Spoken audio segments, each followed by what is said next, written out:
Travel back Balenciaga, 30,000 just for luggage. Financial advisor bugging. Welcome back to W.W.J.D. Today we're going to be talking about Supa Cent. Now, some of you may or may not know Supa Cent. She seems to be like an overnight celebrity online, but actually she's not. She put in a lot of hard work. She started out as a waitress and I believe a housekeeper from what I was able to find. Then she started these Vine videos and Instagram. She founded her own cosmetic brand, her own makeup line, the crayon case. Recently, Supa Cent had a Black Friday sale where in an hour and a half, she sold over $1 million worth of product. Now, that's crazy. I was watching the feed online and it sounded like a slot machine just going crazy with all the orders coming in.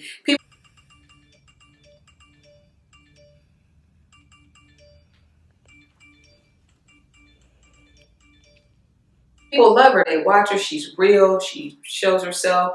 And she just doesn't care what anybody thinks. And that's what people love about her. So with fame and fortune, obviously comes money. And she's done a lot of recent things. She bought a new house. She bought her mom a new house. She bought a car. She bought her fiance a car. She gives away a lot. She recently just had and hosted with her best friend a toy giveaway in New Orleans in the Superdome where they donated over 5,000 toys to the families and people there, which is good. So a lot of people may not know, but when you give away things as donations, those are big write-offs that you can get to kind of lower some of your taxable income. I'm not saying she did it for the write-off, but she gives a lot. She gives tons of things that you never even see or hear about, I'm sure. But that was a big thing, a big platform that she gave away. She gave away recently $5,000 to somebody in her staff who's struggling with skin cancer. And she's just a giving person. She jokes all the time and talks about people in her DM asking for money, asking to bail out somebody's baby daddy from jail. Y'all come in my comments and in my DMs talking about, oh, my friend got fired and she got 4 and 5 kids. That's your friend, niece. Do something for your friend. Start something on your page. Why I gotta be on my page? That's your friend. Start something for your people. Like just all kinds of stuff. People ask her for, money all the time. And as money comes in, again, it doesn't matter how much money you make. It matters how much money you keep. And she talks about that a lot. She likes to shop at Walmart. She buys her slippers and stuff at Walmart, even though she has friends send her Gucci and Louis and stuff like that. But it's not really that important to her, probably because she knows who she is. And not to say that anybody who buys and shops those kind of things don't know who they are, but she knows it's not really that important. And if she wants to, she could go cash out in Gucci and Louis all day long and not feel a thing. So if I were Supa Cent's financial advisor, one of the things that I would do is she bought her mom's house cash. And we all know, if you've been watching me for any length of time, you know how I feel about that. Again, it's not how you do the thing. It's not what you want to do with your money, but it's how you choose to do the things that you want to do with your money that can make or break you in the long run or be detrimental financially. I don't know how much the house was. I'm assuming it's in Louisiana. Let's say it's $200,000, $300,000. When if you're doing over $1 million worth of sales in an hour or two, that seems like a drop in the bucket. But again, with that kind of income, she's getting taxed on that type of income. So a lot of her money's going to taxes. So I would have suggested that she finance the house, put it on a 30-year term, maybe, get her mom in there that way. And that way, whatever $200,000, $300,000 or more that she would have spent in cash in the house, she could have put somewhere else, invested that money, got a steady, consistent return, or buy your mama an apartment building, or, let her live in one, get her a duplex and rent out the other, or something so that it could grow and make more money over time. Again, that opportunity cost that I always talk about that's associated with the financial purchases that you make. Again, it's not the money that you spend, but it's the opportunity that money would have to make more money over time. So if you got the $200,000, $300,000 that you want to cash, I would put it into something else and then take the money that would make and then pay for the mortgage on the house every month.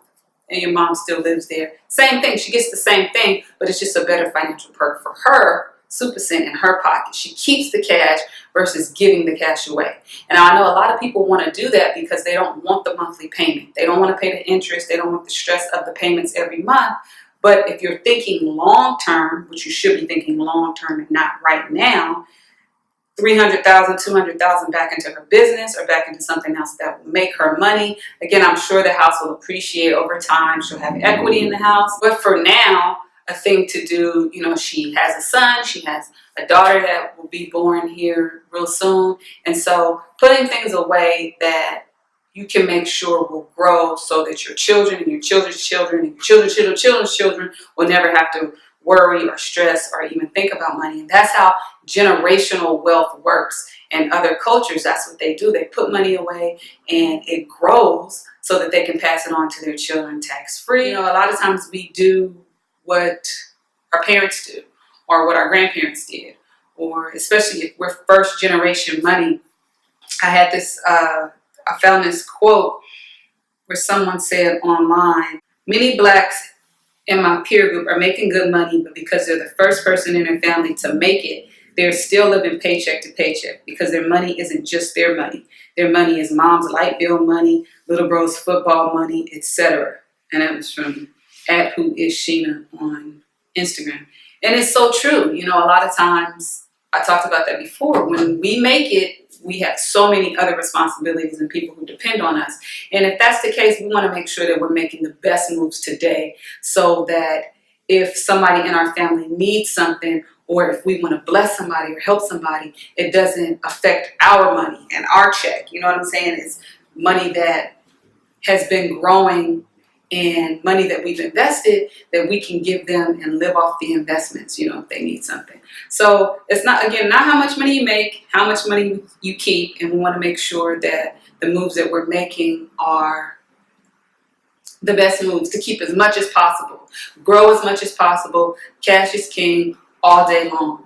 One of the other things, again, you know, she's bought a few cars cash, and I've talked about that a lot. The same concept, you know, taking the money that you would drop and that you would spend on whatever it is that you want to buy. Those are called capital purchases. So anything, you know, to me, over $5,000 is a capital purchase because it's a large amount. You know, a lot of times people make those purchases because they don't want the payment, they don't want the headache of it, they don't want the stress of it. But if you change your perception about, you know, money and how it works, then you know you're able to kind of do two things with your money. You're able to put money over here and gain interest and make you money, and then pay for something over here, and that's called arbitrage in the financial world, where you're doing two things with your money and you're getting the same effect. So, you know, I've had clients who have paid cash for property, and just for nothing that happened, but just because the market changed, they've lost half of the value of their home. So imagine you drop 100,000 cash on a property, and then it's worth 50. Cash is always king. You want to be liquid. Liquid meaning you want to be able to put your hands on it and use it today if need be, not have to sell it or refi if something were to go wrong, and not lose such a big amount.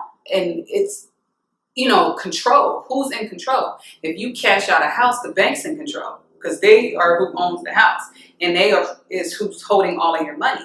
Versus you, if you have it in other investments or in the bank, even though, you know, the bank is a low interest return, but somewhere that it's liquid, that you can access it as quickly as cash and get to it.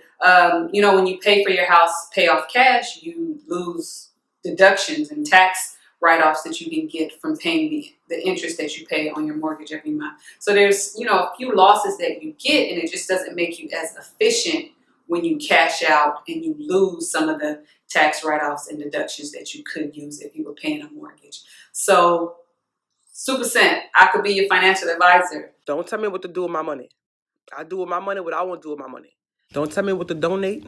Yeah, I know, but participate in. Don't tell me what to orchestrate. Okay, but if I were your financial advisor, don't tell me how to spend my money. I would encourage the donations and the giveaways that you give. I would hope and make sure that you're keeping track of it, not because you want accolades for it, or not because, you know, you want to be recognized for it, but because if you're going to give it, you might as well maximize it and use those as deductions and tax write-offs to get the tax benefit, because you're getting taxed, hit hard probably, you know, in the tax bracket that you are. Hopefully your business is structured in the right way so that you're paying as little taxes as possible. If I were your financial advisor, I want some lip gloss. Every time I go on the site, it's sold out. I can't get the lip gloss, and I don't wear makeup, but you know, we would create something for people like me, something real basic, some lip gloss that's in stock. Thank you. So that's it for this week's edition of W.W.J.D. If you have any questions, if you have any celebrities or athletes or influencers that you'd like me to talk about, any purchases that they've made that are pretty interesting or wild out there, and you'd like to know my opinion, what would I do? Drop it in the comments. Leave me a question. Make sure you subscribe, thumbs up the video. Subscribe so that, you know, you get the notifications whenever I do a new video so you don't miss it.